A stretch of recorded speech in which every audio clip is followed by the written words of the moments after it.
2026년 1월 14일 수요예배 구역 공과를 미리 준비합니다. 이걸 영상을 편집하지만 또한 미리 수요예배와 수요예배에는 좀 더 깊이 있고 좀 더 다르게 또 공과를 진행할 수 있습니다. 그래서 미리 공과를 준비하시는 분들을 위하여 이 영상을 만든 것을 그렇게 참조하시기 바랍니다. 제가 주일에 보시면 필경대 서랍에다가 항상 공과를 넣어둡니다. 그래서 그 공과는 이제 한 주 있다가 드리는 거기 때문에 주일 오후에 혹은 점심 먹고 구역 예배 드리는 분들은 그거 가지고는 공과를 할 수 없죠, 그죠? 그러니까 그 전주에 미리 챙겨 두셨어야 되고 그 전주 걸 달라고 하면 제가 챙겨 드리겠지만 하여튼 필경대 속에는 그 다음 주에 할 게 들어 있습니다. 그래서 제가 지난 주일에 잘 필경대 속에다 집어 넣었고요. 필요하신 분들은 잘 챙겨 가시고 그림 파일이 혹은 뭐 아량글 파일이나 그림 파일이 필요하신 분들은 저에게 따로 문자를 보내시기 바랍니다. 창세기 39장 말씀을 보시면 이제 이 요셉이 이제 그 보디발의 집에 팔려가죠. 그래서 거기에서 이제 종살이를 하다가 그 다음에 감옥에 가는 말씀이 등장합니다. 이 말씀을 보면서 이제 한번 다 읽어보시기 바라고요. 공과 제목은 하나님의 방법이라 그렇게 달아놨습니다. 하나님은 어떤 방법으로 우리를 훈련시키고 또한 인도하시는가? 그 하나님께서 그 방법을 쓸 때 나는 어떻게 반응해야 하는가에 대한 것을 이번 공과에서 배워볼 수 있습니다. 첫 번째 요약을 보시면 공과 내용을 기반으로 해서 그렇게 이제 요약을 한 거예요. 오늘 말씀은 요셉이 형제들에게 팔려 애굽으로 내려간 이후에 이제 그 다음에 이제 애굽으로 내려간 이후의 이야기다라고 나와 있습니다. 그러니까 애굽에 팔려가서 이제 하나님이 주었던 꿈을 갖고 있었지만 그 꿈이 갑작스럽게 그가 어떤 리더가 되거나 대통령이 되는 것이 아니죠. 애굽으로 끌려가는 것이 하나님의 방법이었습니다. 두 번째 보시면 요셉은 애굽 사람 바로의 신할 보디발의 집에 속한 종이 되었다. 한 집에 속했는데 그가 바로 왕의 호위 대장이었던 보디발의 그런 집이었다. 하나님께서 그를 또 사용하시는 방법인데 특이한 장소에 보내신다는 것은 특이한 사명을 위해 보내는 거죠. 우리는 그렇게 하나님의 방법을 이해하고 받아들이는 것이 믿음입니다. 세 번째, 여호와께서 요셉과 함께 하심으로 그가 형통한 자가 되었다. 하나님이 요셉을 만드시는 방법은 하나님과 그가 함께 동행하는 겁니다. 동행도 되고 함께 되는데 함께나 동행이나 어떤 것이 여러분은 더 쓰기 좋은가요? 동행도 좋고 함께도 좋습니다. 네 번째, 보디발은 여호와께서 요셉과 함께 하심을 보았다. 예, 함께 하심을 보았다라고 나와 있어요. 함께 한다는 것은 무엇입니까? 그와 동행한다는 것을 그의 주인이었던 보디발이 보았다는 것입니다. 그리고 다섯 번째, 요셉은 주인의 눈에 은혜를 입어서 가정 총무가 되었다. 여섯 번째, 요셉으로 말미암아 보디발의 집에 여호와의 무엇입니까? 복이 임하였다. 넌 크리스찬이었던 넌 크리스찬 사장 밑에 내가 있을 때 나만 복 받는 것이 아니라 그 사장의 그 회사도 복을 받는 거죠. 우리는 그런 마인드로 가지고 성실함으로 직장 생활을 해야 되는 것이 기본입니다. 보디발의 아내는 요셉에게 무엇입니까? 반복적으로 동침을 요구하였다. 이게 참 쉽지 않은 거죠. 한두 번이면 뭐 그냥 그러려니 하지만 반복적이라고 한다면 어느 젊은 남자가 쉽게 이것을 이기겠습니까? 8번 보시면 요셉은 이 일을 큰 무엇입니까? 큰 악이라 하며 하나님께 범죄할 수 없다고 거절하였다. 악의 기준이 무엇입니까? 하면 하나님 앞에서가 되겠죠. 상당히 중요한 멘트입니다. 세상 법이 아니라 하나님 앞에서입니다. 9번 요셉은 죄를 피하기 위해 옷을 무엇입니까? 버리고 도망하였다. 보디발의 아내는 요셉의 옷의 증거를 삼아 그를 뭡니까? 고발하였다. 이게 참 자기는 피하고자 피한 건데 그것이 바로 함정이 되었다는 거죠. 11번 요셉은 억울한 누명을 쓰고 옥에 갇히게 되었다. 12번 그러나 옥중에서도 여호와께서 요셉과 뭡니까? 함께 하시고 은혜를 베푸셨다. 그러니까 종이었을 때 그리고 죄수였을 때 다 상관하지 않고 한 단어죠. 함께 하신다. 동행.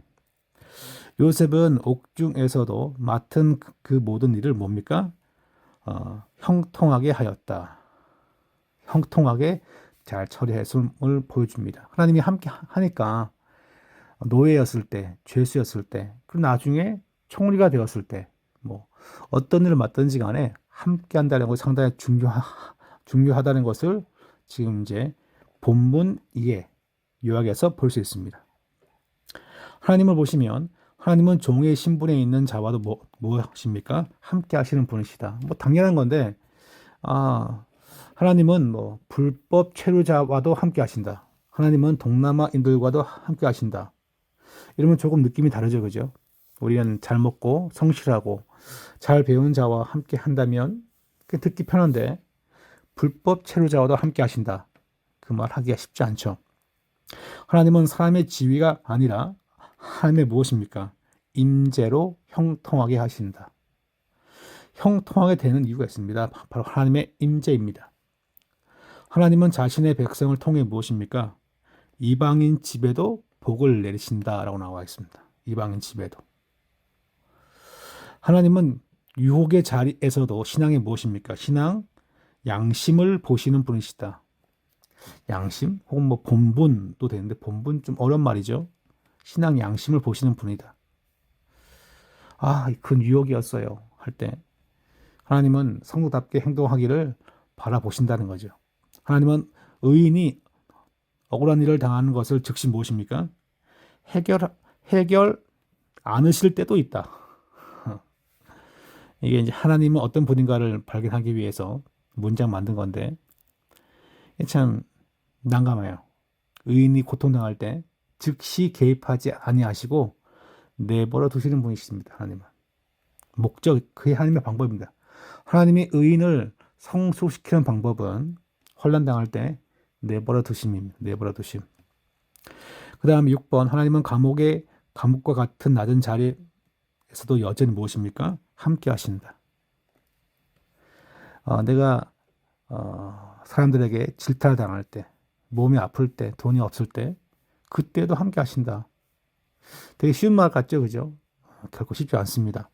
돈이 없을 때, 많이 아플 때, 고쳐주지 못할 때, 내 가족을. 그럴 때 상당히 이 말은 중요한 멘트가 됩니다.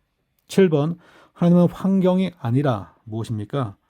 동행 속에서 형통을 주시는 분이다. 하나님은 환경을 확 바꿔가지고 야 좋지 내가 얼마나 좋은 하나님이냐 이렇게 보여주는 게 아니라 어디서든지 내가 너와 함께 하잖아. 잘 봐봐.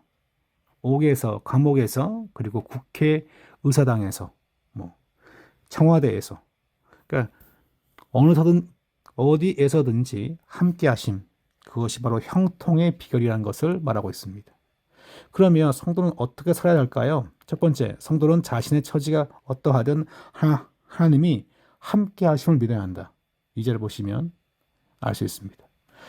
성도는 형통의 기준을 환경이 아니라 하나님의 무엇입니까? 임재로 삼아야 한다. 돈 벌었어요. 복권 됐어요. 주식이 올랐어요가 아니라 하나님의 임재라는 거죠. 성도는 맡겨진 자리에서 충성함으로 뭡니까? 신임을 얻는 삶을 살아야 한다. 이게 요셉의 삶이라는 거죠. 그러니까 죄수였을 때, 종이었을 때 그런 모든 자에게 신임을 얻은 자였습니다. 성도는 유혹 앞에서 사람보다 먼저 하나님 앞에 서 있음을 기억해야 한다. 코람 데오라고 하죠. 라틴어로. 성도는 죄와 타협하기보다 죄의 자리에서 뭡니까?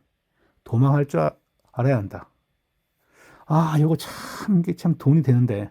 그러면서 머리를 막 굴릴 때가 있어요. 그러지 말고 도망할 줄 알아야 한다. 자, 예전에 한번 예를 들었죠, 그죠?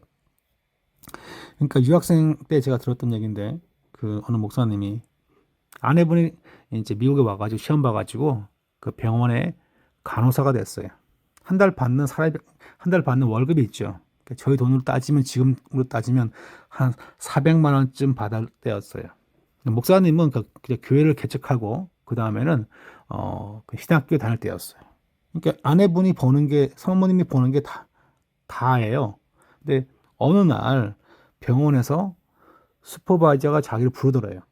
그러더니 400만 원 받고 있는데 800만 원 줄 테니까 주일 아침에 아침 6시부터 11시까지 12시까지만 그 타임만 어떻게 응급실을 지킬 수 없겠냐는 거예요. 그러면 페이가 얼마입니까? 800만 원이죠. 이게 장난이 아닙니다. 이게 유혹이. 그 목사님은 택도 없는 소리 하지 말라고 그런 얘기를 하고서 아내한테 안 한다라고 말하라고 시켰는데 시키고 나서도 돈이 아까웠대요. 솔직한 마음이죠, 그죠? 도망하는 것도 지혜입니다. 6번 성도는 의롭게 살다가 억울한 일을 당해도 무엇입니까? 낙심하지 말아야 낙심. 왜요? 그게 하나님의 방법이에요. 하나님의 방법. 억울한 것을 그냥 듣고 있는 거예요. 그게 하나님의 방법이죠. 그러니까 요셉도 그러했습니다. 성도는 고난의 자리에서도 하나님의 무엇을? 은혜를 기대합니다. 은혜를. 하나님의 은혜가 임하면 다 끝나는 거죠. 환경이 바뀌고 처지가 바뀌고 내 마음도 바뀌고 나의 적군의 마음도 바뀌는 거죠. 8번 성도는 낮은 자리에서도 맡겨진 일을 무엇입니까? 성실하게 감당해야 한다. 성실하게. 그와 같은 교훈을 주고 있습니다. 예, 이렇게 공과 내용들을 한번 살펴보았고요. 이렇게 하나님께서 무엇입니까? 성도를 만들어 가신다. 하나님의 방법임을 가르쳐 주고 있습니다.